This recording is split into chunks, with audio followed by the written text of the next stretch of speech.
अस्सलामुअलैकुम। इल्म की बात देखने और सुनने वालों को हम खुशामदीद कहते हैं। मेरे दोस्तों, मेरे भाइयों और मेरी बहनों, एक मर्तबा हजरत अली रज़ी अल्लाह ताला अन्हु की खिदमत में एक शख्स हाजिर हुआ और कहने लगा कि ए अली रज़ी अल्लाह ताला अन्हु, आने वाले वक्त में घर की बेसुकूनी और परेशानी और इंसान की बर्बादी का सबसे बड़ा सबब क्या होगा।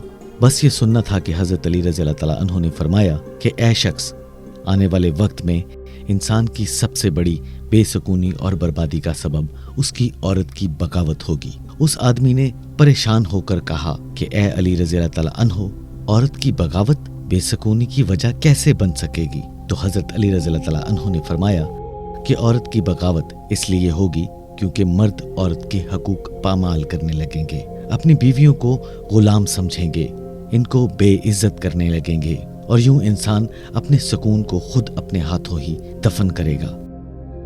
उस आदमी ने कहा कि ए अली रज़ी अल्लाह ताला अन्हु, औरत के कौन से हकूक उसके मर्द पर वाजिब हैं। तो हज़रत अली रज़ी अल्लाह ताला अन्हु ने फरमाया, पहला हक, मर्द जब भी अपनी औरत से बात करे तो अच्छे इखलाक के साथ बात करे, इसकी इज्जत करे और इससे प्यार से बात करे और कभी भी किसी के सामने उसको बेइज्जत ना करे। जो बात समझाना चाहे प्यार से समझाए, क्योंकि इस्लाह बराए इस्लाह अकेले में की जाती है।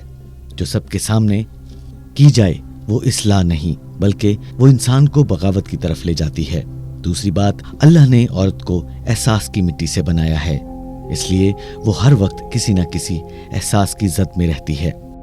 मर्द को चाहिए कि वो औरत की छोटी छोटी बातों का शुक्रिया अदा करे, उसके छोटे छोटे कामों पर उसकी तारीफें करे, बात बात पर अपनी मोहब्बत और सच्चाई का इजहार करता रहे, ताकि औरत के एहसासात अपने शौहर की तरफ माइल हों, किसी गैर की तरफ माइल ना हों। तीसरा काम, मर्द को ये चाहिए कि घर के कामों में अपनी औरत पर रहम करे और उसका साथ दे और उसका हाथ बटाए। चौथी बात, अपनी बीवी का कभी मजाक ना उड़ाए और जो बातें जो काम उसे ना आते हों उसे उनकी तालीम दे, उसे सिखाए। इस तरह औरत कभी कमतरी का शिकार नहीं होगी। पांचवा हक, मर्द अपनी औरत का एहसास करे और उसका ख्याल रखे।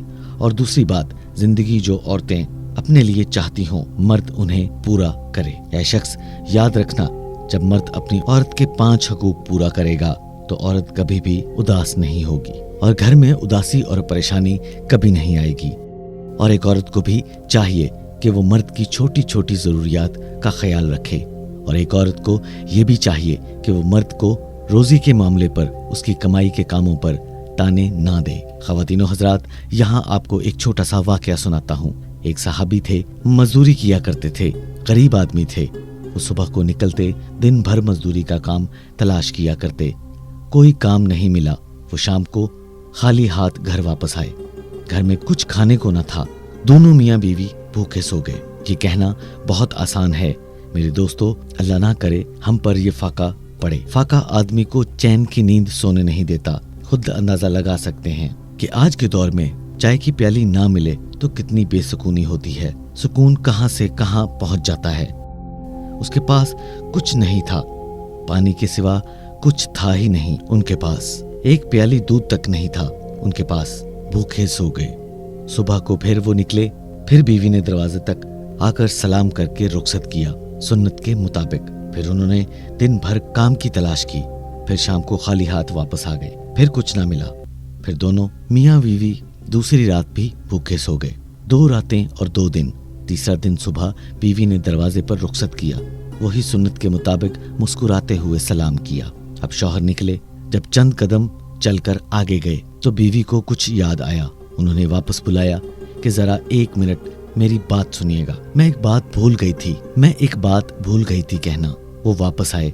अब जब वो वापस आए तो बीवी ने कहा अपने शौहर से, बीवी ने ये कहा कि मैं आपसे ये कहना भूल गई थी कि 2 रातें 2 दिन तो हो चुके हैं, हमने कुछ नहीं खाया।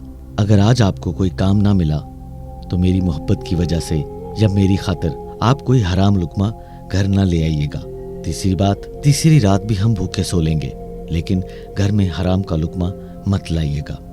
ख्वातीनो हजरात, मुझे बताएं कि किस मर्द को ऐसी बाहिम्मत और वफादार और साथ देने वाली ऐसी बीवी मिल जाए तो वो मर्द खुद को दुनिया का बादशाह महसूस करेगा, वो तो पहाड़ से भी टकरा जाएगा।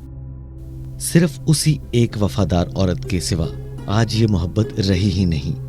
आज तो मर्दों की जान निकल जाती है, कमर टेढ़ी हो जाती है और ओवर टाइम कर रहे हैं, नमाजें छोड़ रहे हैं, रात को तहज्जुद छोड़ रहे हैं, फिर भी बीवियां खुश नहीं होती तो मर्द परेशान हो जाता है कि बीवी कैसे खुश हो। ख़वातीनो हजरात, अब मैं करूँगा क्या? घर में बेसकूनी का सबसे बड़ा जरिया यही बातें होती हैं।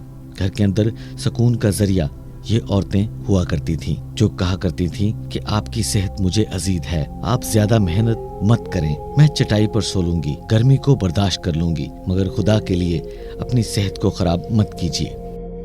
जब बीवियां शौहर से ये कहेंगी अपनी सेहत खराब ना करें, ज्यादा टेंशन मत लें, सादा जिंदगी गुजारने में बड़ा मजा है, जरा बच्चों के पास बैठिए, वक्त गुजारिए, हमें भी वक्त दीजिए, आप सुबह निकलते हैं, रात को आते हैं, 2-2 साल 3-3 साल दूसरे मुल्क में रहते हैं, ये कोई जिंदगी तो नहीं। मैं इस तरह की जिंदगी गुजारना नहीं चाहती। जो औरत इस तरह की बातें अपने शौहर से कहेगी तो क्या उसके घर में बेसुकूनी आ सकती है? वो सुकून और वो जन्नत का मेवा बन जाएगा। महीनों के बाद एक आदमी अपने घर वापस आता है, कमा कर लेकर आता है, अरमान लेकर आता है, खुशियां लेकर आता है, तरह तरह के खूबसूरत ख्यालात लेकर आता है। अब वो आ गया घर में, बीवी ने खूब अच्छी तरह इस्तकबाल किया, खुशियों के सारे सामान फराहम किए, बहुत अच्छी रात गुजारी, बहुत प्यार वाली रात गुजारी। इसका एक बच्चा था। उसके शौहर ने कहा कि वो बच्चा नजर नहीं आ रहा। बीवी से पूछा कि बेटा कहाँ है? बीवी कहती है वो बहुत आराम से है, बहुत सुकून से है। बीवी उसको कुछ नहीं बताती।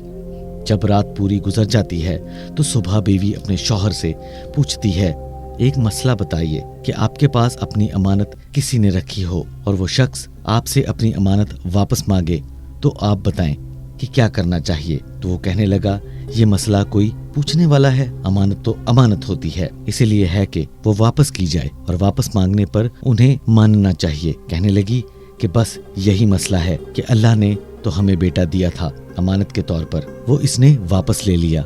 आप सफर पर थे, उसका इंतकाल हो गया, अल्लाह ने वो अमानत वापस ले ली है। मैं रात आपको बता देती तो आपकी रात खुशियों भरी ना गुजरती। मेरे दिल से पूछिए कि मैंने अपने दिल पर कितना पत्थर रखा है। एक माँ हूँ और आप आए तो बच्चे की याद फिर से ताज़ा हो गई, लेकिन पूरी रात हो गई, लेकिन उन्हें पता नहीं चलने दिया। सुबह जब उन्हें बताया तो सहाबी फौरन सन्नाटे में आ गए, हैरान ज़दा हो गए कि ये बीवी है, ये क्या नेमत है, ये है कौन? कितना अच्छा मेरा नसीब है कि मुझे ऐसी बीवी मिल गई। अब जब सहाबा खुश होते थे तो खुशखबरी किसको सुनाते थे? अपने महबूब मोहम्मद सल्लल्लाहु अलैहि वसल्लम को। जब परेशान होते थे तो जाकर किसको रोना सुनाते थे? मोहम्मद सल्लल्लाहु अलैहि वसल्लम से। वो खजीना ही कुछ ऐसा था कि सारे दुख गम भूल जाते। खुशखबरी भी सबसे पहले उन्हें इसीलिए बताते थे कि वो जानते थे जो मिल रहा है उन्हीं के कदमों और दुआओं के तुफैल मिल रहा है। आप भाग कर गए, हजूर सल्लल्लाहु अलैहि वसल्लम को ये खबर सुनाई और बताया कि आज रात ये वाकया पेश आया है। मैं सफर में था, लंबा सफर था, वापस आया, खुशियों भरी रात गुजारी। बेटे का पूछा, ये जवाब मिला। अल्लाह के रसूल सल्लल्लाहु अलैहि वसल्लम सुनकर कहने लगे कि जन्नत में तुम दोनों को अपने साथ देख रहा हूँ और जाकर बीवी को खुशखबरी सुना दो कि मेरे साथ जन्नत नसीब होगी। आज अल्लाह ने फैसला कर दिया है कि साथ वाली जन्नत होगी और इससे बेहतर खुश नसीब बेटा तुम्हें मिलेगा और तुम्हारे सकून में उम्मत में एक बड़ा आलम पैदा होगा। एक बीवी की वफा और इखलाक और सब्र के नतीजे में 700 साल तक उम्मत को जो फुकहा और मोहसन मिले, उनमें से ये जमाने के सबसे बड़ा फुका उन्हीं की औलाद में से था। एक औरत इतनी बरकत वाली हो सकती है। मेरे आका हजरत मोहम्मद सल्लल्लाहु अलैहि वसल्लम ने फरमाया कि दुनिया की सबसे कीमती नेमत, सबसे बड़ी नेमत एक नेक बीवी है। ये आप सल्लल्लाहु अलैहि वसल्लम फरमा रहे हैं। अल्लाह पाक से दुआ है हमारे घरों को जन्नत का गहवारा बना दे। आमीन सुम्मा आमीन। हम उम्मीद करते हैं कि हमारी आज की वीडियो आपको बेहद पसंद आई होगी। इल्म की बात सुनने और देखने वालों को हम एक याद दहानी कराते हैं कि अगर अभी तक आपने हमारा चैनल सब्सक्राइब नहीं किया तो कर लीजिए और बेल आइकन को प्रेस करना मत भूलिएगा کیونکہ ہماری ہر نئی آنے والی ویڈیو آپ تک بر وقت پہنچ سکے۔ اپنا اور اپنے عزیز و اقارب کا خیال رکھیے گا۔ اللہ حافظ۔